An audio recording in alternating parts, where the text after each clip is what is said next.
તો અમરેલી જિલ્લામાં પણ વરસાદી માહોલ જામ્યો છે। વડિયા આસપાસના વિસ્તારોમાં ધોધમાર વરસાદ છે। વડિયા, મોરવાડા, ખડખડ, બાટવા, દેવડી સહિતના ગામોમાં વરસાદ વરસ્યો છે। ધોધમાર વરસાદના પગલે રસ્તા પર વરસાદી પાણી વહેતા થયા છે અને સતત 2-3 દિવસથી વરસાદ પડતા ખેડૂતોમાં પણ હરખની હેલી છે।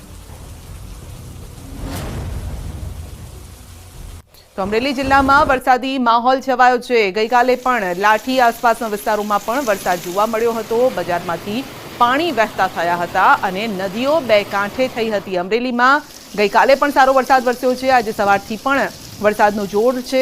વડિયામાં અને આસપાસના વિસ્તારોમાં ધોધમાર વરસાદ આજે છે। તો આજે સૌરાષ્ટ્રના લગભગ તમામ વિસ્તારોમાં આજે વરસાદ જોવા મળશે। બુલેટિનમાં આગળ વધીશું નાનકડા બ્રેક બાદ।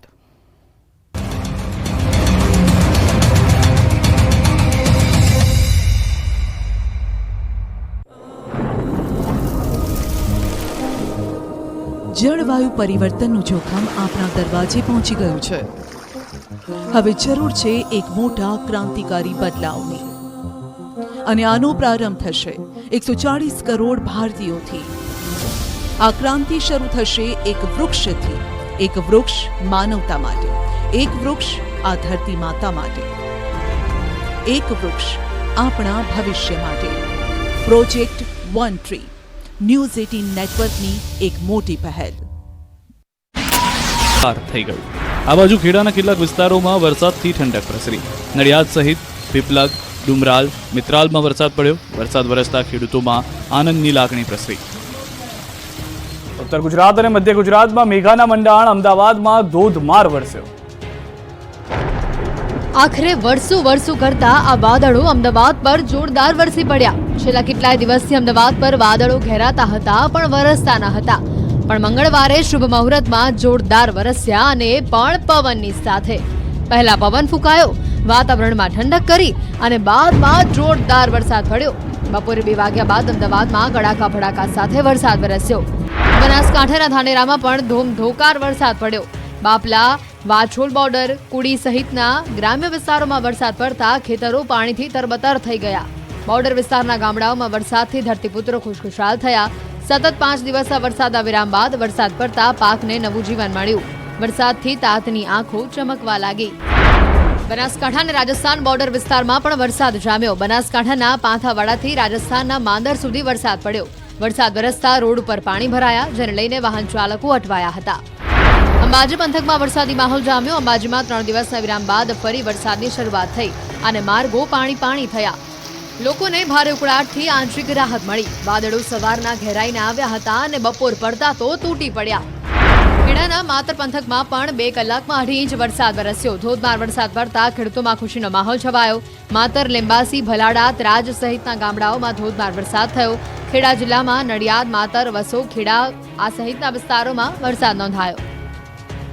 સાબરકાંઠામાં મુશળધાર વરસાદ। પ્રાંતિજમાં 4 ઇંચ વરસાદથી નીચાણવાળા વિસ્તારમાં ભરાયા પાણી।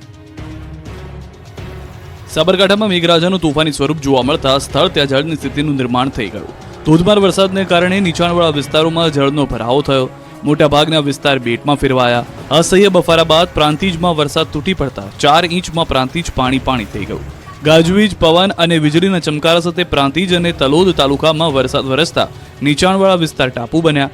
લોકોના ઘરમાં પાણી ઘૂસી જતા લોકો પરેશાન થયા। વરસાદને લઈને વીજળી ડૂલ થઈ ગઈ હતી। પ્રાંતિજમાં ન વરસાદ વરસવાને લઈને વૃંદાવન પાર્ક, હરિઓમ પાર્ક, સોસાયટીઓ આ તરફ ભાખરિયા વિસ્તારમાં પણ હનુમાન મંદિર, સબજેલ રોડ સહિતના નીચાણવાળા વિસ્તારોમાં પાણી ભરાઈ ગયા હતા। પાટણ જિલ્લામાં 8 તાલુકામાં મેઘરાજા મહેરબાન। પાટણ, સિદ્ધપુર, સરસ્વતી, સાતલપુર, સમી, શંખેશ્વર, રાધનપુર, હારીજમાં વરસાદ। ગ્રામ્ય વિસ્તારના માર્ગો પર વરસાદી પાણી વહેતા થયા। સમી, હારીજ, શંખેશ્વર તાલુકામાં વાવણી લાયક વરસાદની ઘટ છે।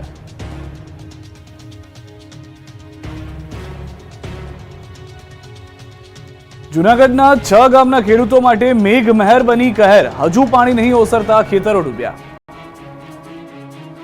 પાણીથી લથબથ ખેતરો, પાણીમાં ગરકાવ પાક, પાણી ચીરીને આવતું આ બળદગાડું અને ડૂબેલા વાહનો।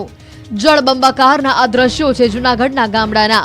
જૂનાગઢના ગામડાઓમાં મેઘ મહેર કઈ હદે કહેર બનીને ત્રાટકી છે તેનો આ પુરાવો છે. 3 દિવસ સુધી અનરાધાર વરસાદ પડતા જૂનાગઢના વિલિંગ્ડન ડેમના પાણી ગિરનાર અભયારણ્યમાં આવેલા કબૂતરી ખાણ નજીક ડાયવર્ટ કરી દેવામાં આવતા ગામડામાં તબાહી મચી ગઈ છે. જૂનાગઢના એક ગામથી આવી હાલત નથી, પરંતુ 6 ગામના ખેતરો પાણીમાં ગરકાવ થઈ ગયા છે. વિજાપુર, પલાસવા, સોડવદર, ગુડવદર સહિતના ગામડાના ખેડૂતોની મહેનત ડૂબી ગઈ છે. પાકે જળ સમાધિ લઈ લીધી છે. વરસાદ રોકાયાને 3 થી 4 દિવસ થઈ ગયા છે, પરંતુ હજી સુધી આ પાણી ઓસર્યા નથી.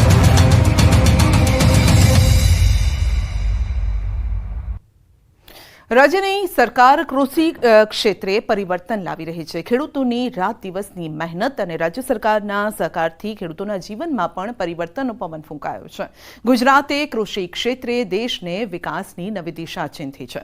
દેશના વિઝનરી લીડર અને વિશ્વ નેતા પ્રધાનમંત્રી નરેન્દ્ર મોદી અને રાજ્યના મક્કમ અને મૃદુ મનના મુખ્યમંત્રીએ કૃષિ અને પશુપાલનની પરિભાષા બદલી નાખી છે અને ખેડૂતોની આવક બમણી કરવાની પ્રધાનમંત્રી મોદીની પરિકલ્પનાને સાકાર કરવા રાજ્ય સરકાર સતત પ્રયત્નશીલ છે.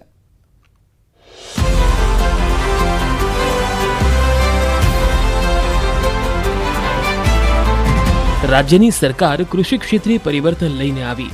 ખેડૂતોની રાત દિવસની મહેનત અને રાજ્ય સરકારના સહકારથી ખેડૂતોના જીવનમાં પણ પરિવર્તનનો પવન ફૂંકાયો. ગુજરાતે કૃષિ ક્ષેત્રે દેશની વિકાસની નવી દિશા ચીંધી.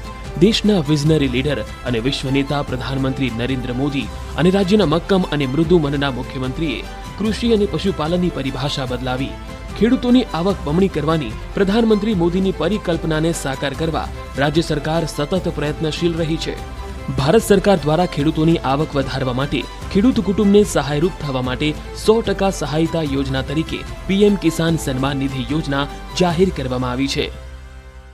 पीएम किसान सम्मान निधि आज दुनिया की सबसे बड़ी डायरेक्ट बेनिफिट ट्रांसफर स्कीम बन चुका है. अभी तक देश के करोड़ों किसान परिवारों के बैंक खाते में 3.25 लाख करोड़ रुपए जमा हो चुके हैं. જમીનની ફળદ્રુપતાને જાળવવા માટે કેન્દ્ર અને રાજ્ય સરકાર પ્રાકૃતિક ખેતીને પ્રોત્સાહન આપી રહી છે.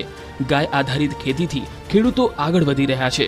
ગાય આધારિત ખેતીથી જમીનની સાથે લોકોનું આરોગ્ય સુધારવાના પણ પ્રયાસો કરવામાં આવી રહ્યા છે. પ્રધાનમંત્રી શ્રી નરેન્દ્રભાઈની પ્રેરણાથી આપણે રાજ્યમાં પ્રાકૃતિક ખેતીને વેગ આપી રહ્યા છીએ.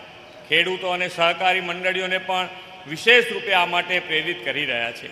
આપણે ડાંગને સંપૂર્ણ પ્રાકૃતિક ખેતી કરતો જિલ્લો બનાવ્યો છે. સરકારના પ્રયત્નોથી કૃષિ ક્ષેત્રે સૂર્યોદય. નરેન્દ્ર મોદીનો ત્રીજો કાર્યકાળ ખેડૂતોના કલ્યાણ માટે સમર્પિત. ખેડૂતો પશુપાલકોના હિતમાં સરકારનું પગલું. કૃષિ ક્ષેત્રમાં